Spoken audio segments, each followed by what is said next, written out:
यवतमाळ वाशिम लोकसभा मतदारसंघाची मतमोजणी उद्या सकाळी दारव्हा मार्गावरील शासकीय धान्य गोदामात पार पडणार आहे। मतमोजणी केंद्रावर सध्या पोलिसांचा मोठा बंदोबस्त तैनात ठेवण्यात आलाय आणि याचा आढावा घेतला आमचे प्रतिनिधी संजय राठोड यांनी। पाहूया। यवतमाळ वाशिम लोकसभा मतदारसंघाची मतमोजणी उद्या सकाळी 7 वाजल्यापासून सुरू मोजणी होणार आहे आणि या ठिकाणी पाहिलं तर मोठ्या प्रमाणात पोलिसांचा तगडा बंदोबस्त या ठिकाणी लावण्यात आलेला आहे। कुठलाही अनुचित प्रकार घडू नये यासाठी मोठ्या प्रमाणात या ठिकाणी जे पोलिसांचा बंदोबस्त लावलेला आहे।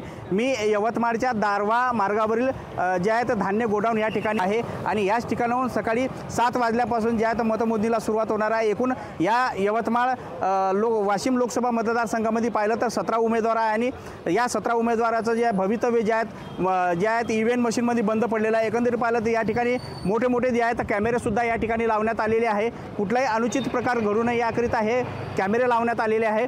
दुसरीकडे जर पाहिलं तर मोठ्या गेटवरती जे आहेत या ठिकाणी आपण कॅमेरामध्ये कैद आहेत, निगराणीत असं सुद्धा या ठिकाणी जे आहेत मोठ्या प्रमाणात लावलेलं आहे। कुठलाही अधिकारी या ठिकाणी जायचं असले तर त्याला आय कार्ड दाखवून या ठिकाणी जावं लागते। पोलीस अधीक्षक असो या कलेक्टर असो या ठिकाणी मोठ्या प्रमाणात त्यांचा तगडा जे आहे तर पहारा या ठिकाणी पाहणी करत आहे।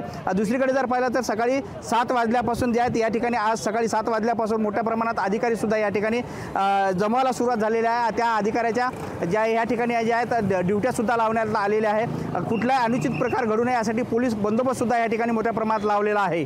संजय राठोड, लोकशाही मराठी, यवतमाळ। लोकशाही मराठी ऐका, पहा, जागरूक रहा।